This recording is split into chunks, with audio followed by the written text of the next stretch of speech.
You open your eyes. It is dark, but not just any darkness. It is heavy, almost solid, imbued with the smell of burned wood and fireplace smoke. Around you, the wind howls through the cracks in the stone and wooden houses, carrying the scent of dried herbs and the promise of uncertainty. Today is the day of your birth, and the world around you is very different from anything you could imagine. There are no schools, no paved streets, no electric light. There are only muddy paths, isolated villages, and a heavy sky that seems to watch every step you take with suspicion. You take a deep breath and feel the weight of the air, which brings a constant sense of invisible vigilance. People around you move cautiously, as if every gesture could be observed by eyes that belong to more than just them. Voices whisper stories of witches, of pacts with the devil, of curses falling upon entire families. You do not yet fully understand, but you feel that you will grow up in this world, learning to listen to the wind, read the signs, and distinguish what is true from what is collective fear. Your earliest memories will be of shadows. Shadows of twisted trees, shadows of villagers crossing the street with wary glances, shadows of the church rising at the center of the village like a beacon of authority and fear. Every stone, every wooden door, every steaming cauldron seems to carry ancient secrets. The world is on alert, and you are born into this climate of tension and superstition. Cries are heard in the distance. They are not just children playing or peasants arguing. They are calls, warnings, alerts that something unusual is happening. You are still small, but you already feel the difference between innocent laughter and the fear that gnaws at adults. In every gesture, in every murmur, you perceive the need to obey, to watch, and to understand. As you crawl through the wooden and stone corridors of your family home, you notice the smell of burning firewood in the clay stove, mixed with the smoke of herbs hung for protection. Your mother, a woman with a serious expression and calloused hands, prepares the food carefully, casting quick glances toward the door, as if at any moment someone might appear and disrupt the village's routine. The world outside your home's walls is not just dangerous, it is unpredictable, full of rituals, judgments, and above all, fear. You realize that every gesture is measured, every word is laden with meaning. The villagers do not speak of trivialities, they speak of signs, omens, witches. And you, even without yet understanding, feel the need to stay alert. The fear that permeates the village is almost tangible, like a mist that never fully dissipates. Your childhood begins with stories of men who disappeared in the nearby forests, supposedly victims of witchcraft. Some say the devil walks among the living, taking human forms, infiltrating houses and hearts. You hear this as the fireplace crackles and the wind drags dry leaves across the stone streets. Your mind is young, but it absorbs the environment with an almost supernatural intensity. Every shadow could be an enemy. Every smile could hide hidden intentions. You grow up learning that safety is relative and that the power of the church and the witch hunters is absolute. People follow rules not only by law but out of fear of divine or human punishment.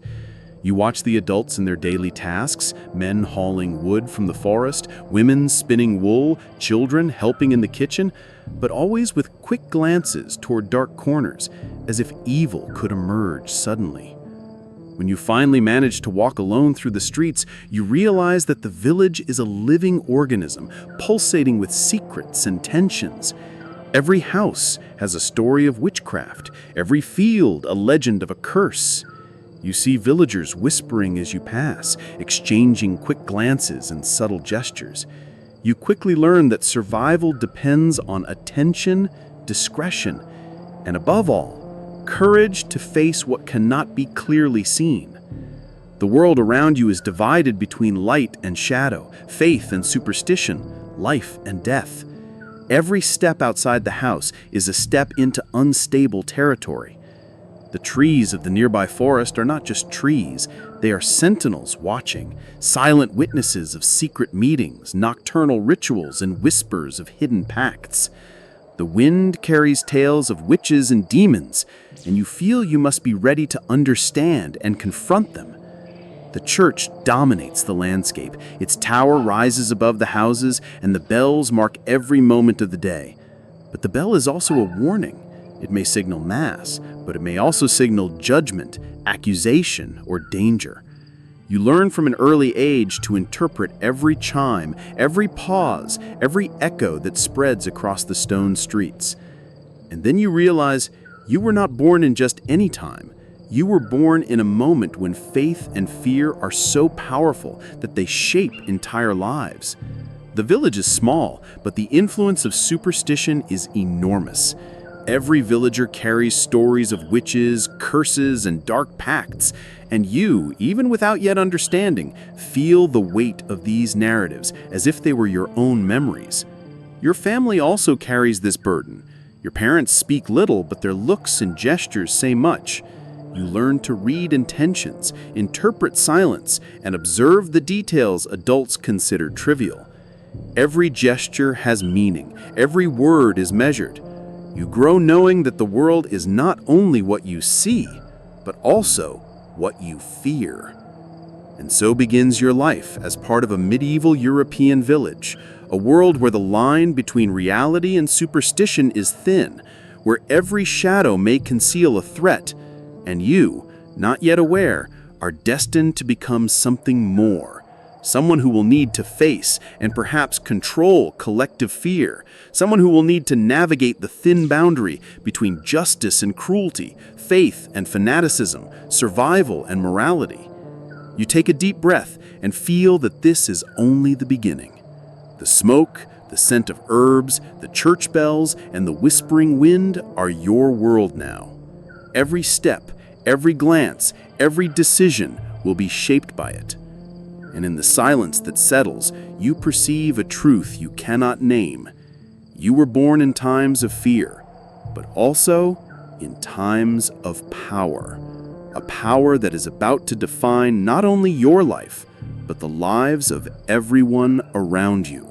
You begin to understand that the world around you is not defined solely by fear or by the superstitions of the people. It is also shaped by a complex web of politics, religion, and traditions that seem as old as the village stones. The year is not yet clearly recorded in your young mind, but you know, through the stories murmured by the elders, that medieval Europe is in a time of quiet, though turbulent, transformation. The feudal lords control vast lands surrounding the village, and their decisions shape the daily lives of the peasants. You watch men and women carrying loads of wood or grain, always under the watchful eyes of armed overseers, a reminder that hierarchy is absolute. Every villager knows their place precisely, yet they also feel deeply the pressure of changes happening in the larger realm. Distant wars, famine, disease, and rumors of divine justice manifesting in mysterious and often cruel ways. The church is the most visible and feared force. Monks, priests, and inquisitors who occasionally arrive for visits or trials carry with them an aura of unquestionable authority. Their long, dark garments, firm voices, and ability to interpret divine signs ensure that the population respects, and above all, fears them. You grow up hearing stories of villagers accused of witchcraft who never returned, stories of women judged merely for strange looks or for possessing healing herbs. These accounts intermingle with tales of plague, famine, and territorial conflicts, teaching you early on that surviving in this world requires more than physical strength. It demands cunning, observation, and, above all, the skill to interpret signs. You notice that every villager carries small superstitions, amulets hidden in clothing, symbols scratched on doors, prayers whispered at night. Everything seems part of a collective effort to ward off evil, whether real or imagined. You begin to hear names that will mark your life. Heinrich Kramer and Jakob Sprenger, men who wrote about the dangers of witches, their methods of detection and punishment. Though these names are still distant sounds to you, they signal the presence of a doctrine spreading rapidly, one that will shape how you're trained to understand and confront the threat that looms over your world. Witch hunting is not merely a practice, it is an institution, a code that intertwines fear, religion, and political power. Trade and the roads around the village reflect this context as well. Ox carts carry goods, but every journey is marked by rumors. The road is not just a path, but a territory where whispers of witchcraft and betrayal circulate as quickly as merchandise. You hear stories of villagers who vanished while traveling, of suspicious meetings at the edge of forests, of men and women accused of pacts with demons. Local politics are equally complex. Village councils decide on small matters, but always under the supervision of external authorities. Every sentence, every resolution, carries the weight of a morality that blends tradition, faith, and the need for control. You learn that accusing someone of witchcraft is an act laden with consequences. It can protect the community from supposed threats, but it is also a way to consolidate power, settle personal disputes, or reaffirm order. The climate plays its role as well. Winters are harsh, snow covers fields and paths, and food scarcity heightens tension among residents. Every pot of soup, every piece of bread, every log saved for the stove is precious. Amidst this, stories of unexplained plagues and diseases emerge, further increasing fear of unseen forces.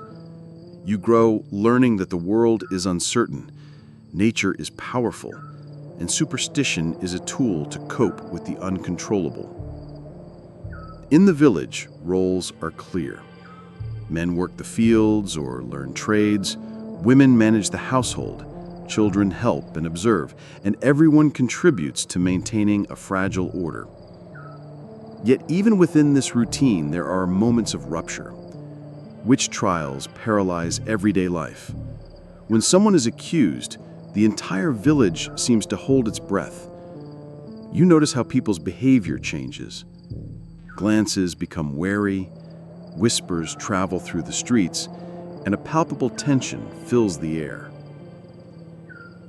What you realize, even without fully understanding, is that witch hunting is not just about finding wrongdoers. It is a manifestation of collective fear, a way to manage uncertainty and the invisible threat looming over everyone's life. You learn to distinguish between real threats, famine, disease, war, and imagined threats, which are equally powerful. The possibility of being accused, losing reputation, freedom, or even life. The stories you hear, the experiences you observe, and the small details of daily life prepare you for an inevitable future. You are still a child, but you already feel the need to become someone capable of action. Faith, fear, and power are intertwined, and you realize that mastering this triad is essential for survival and influence. As you walk the stone streets, you notice the houses and their protections, symbols carved on doors, amulets hidden in windows, herbs hung to ward off evil. All of this is part of a language you are still learning to interpret. Every gesture, every object, every prayer has meaning, and you understand that to become a witch hunter, you will need not only courage, but a profound knowledge of this world of signs, stories, and unwritten rules. You begin to see that every villager is, in a way, a character in a larger narrative. All have defined roles, yet they carry personal stories, particular fears and secrets intertwined with yours. And as you grow, you feel the weight of responsibility to observe, interpret, judge.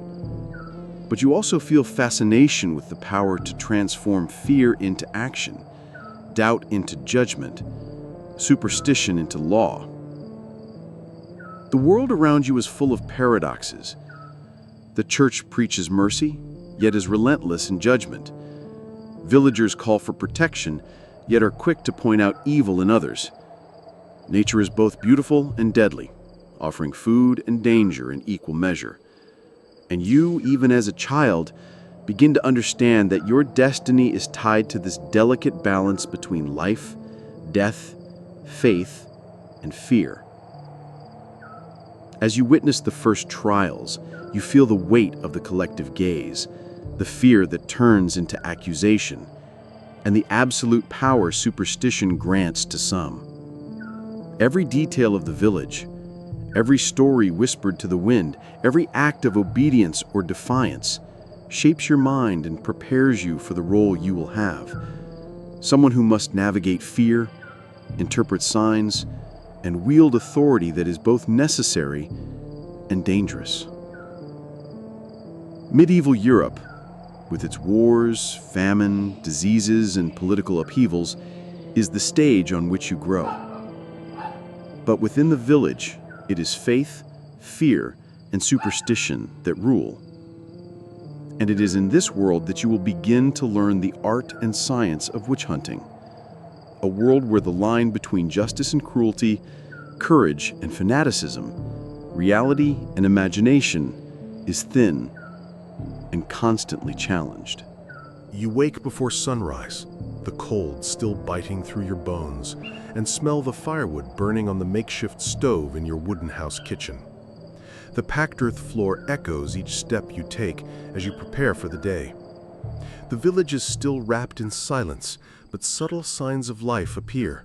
A clucking hen, the distant lowing of a cow, the creak of a cartwheel on the stone road. Each sound is a reminder that life goes on, even under the constant shadow of fear that dominates the community. You dress in simple clothes, a coarse linen shirt, patched woolen trousers, boots that have seen many winters. The fabric scratches, but it is enough to keep you warm.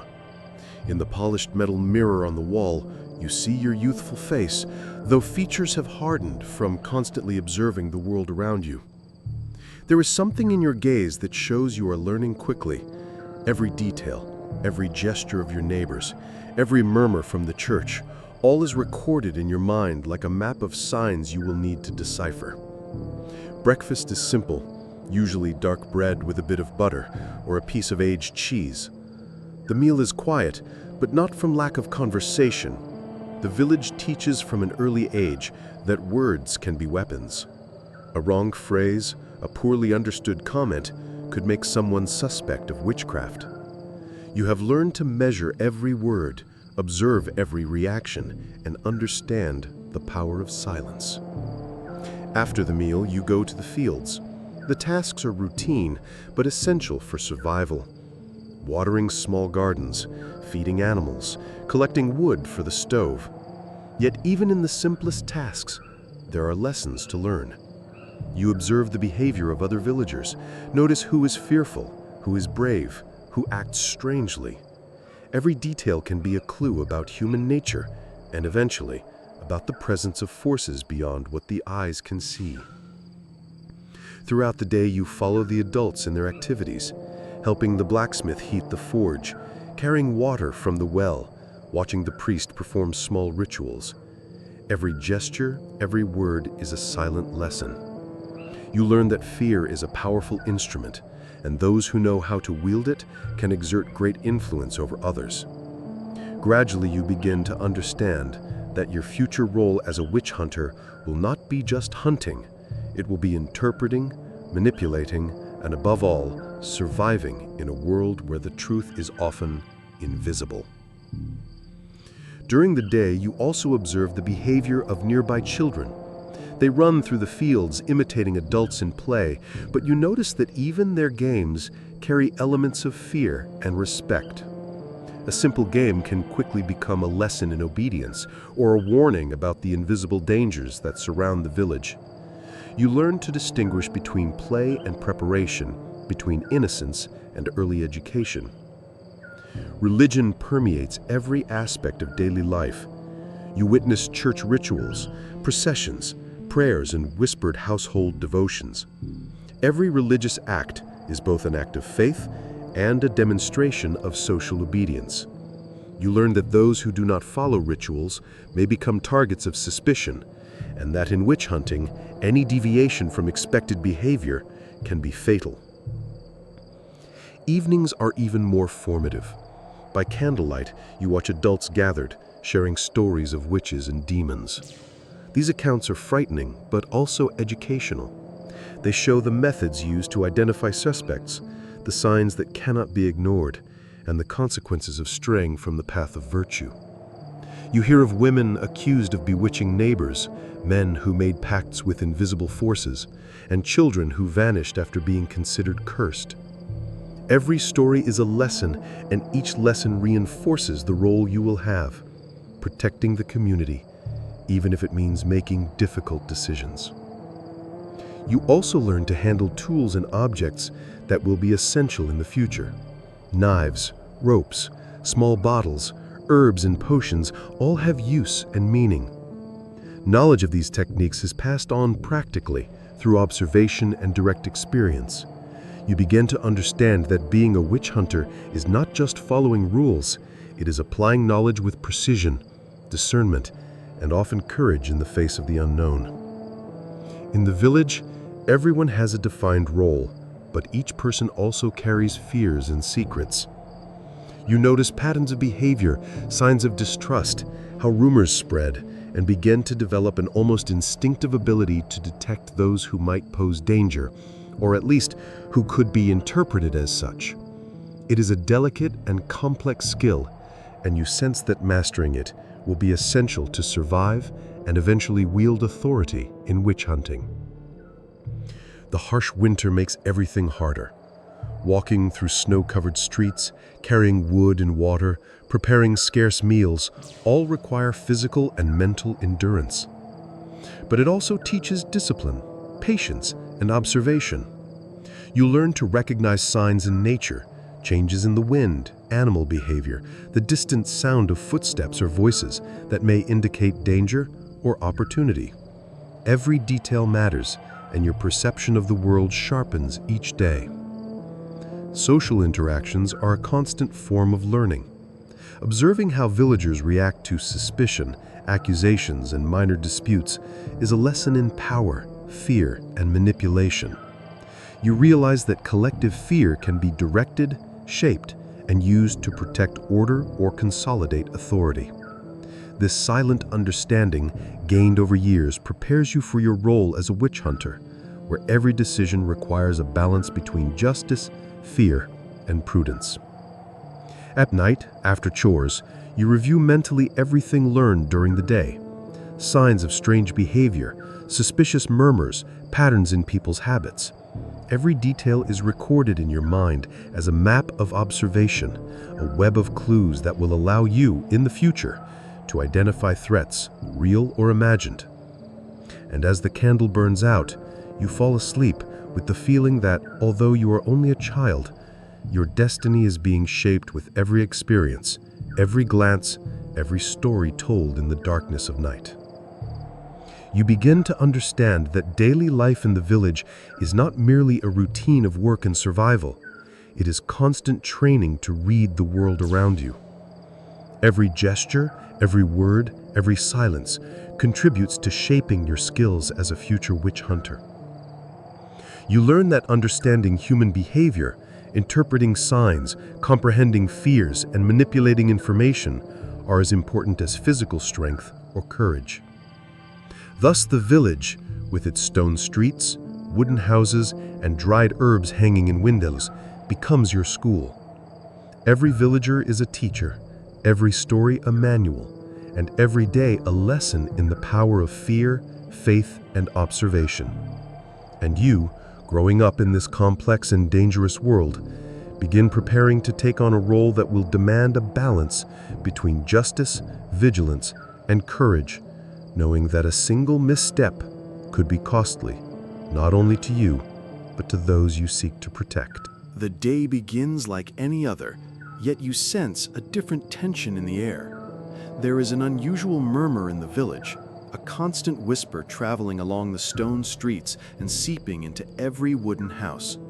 People walk faster, suspicious glances are exchanged, and even the animals seem uneasy. You realize that something is about to happen, something that will forever change the course of your life and the dynamics of the entire village. As you step outside, you see a crowd gathering in the central square, surrounding a group of people who appear to be the targets of accusation. The priest and the elders speak in low voices, but you catch fragments. Witchcraft, pacts with the devil, protection of the community. Each word carries weight and threat. A chill runs down your spine. This is the moment you, even unknowingly, have been prepared to face. Every observation you made, every signal interpreted during your childhood, every silent lesson about fear and faith now becomes a concrete tool. You approach the scene, hiding your anxiety and trying to absorb every detail. The accused, women, old and young, stand with terror in their eyes. Their hands shake, and the crowd murmurs threats and warnings.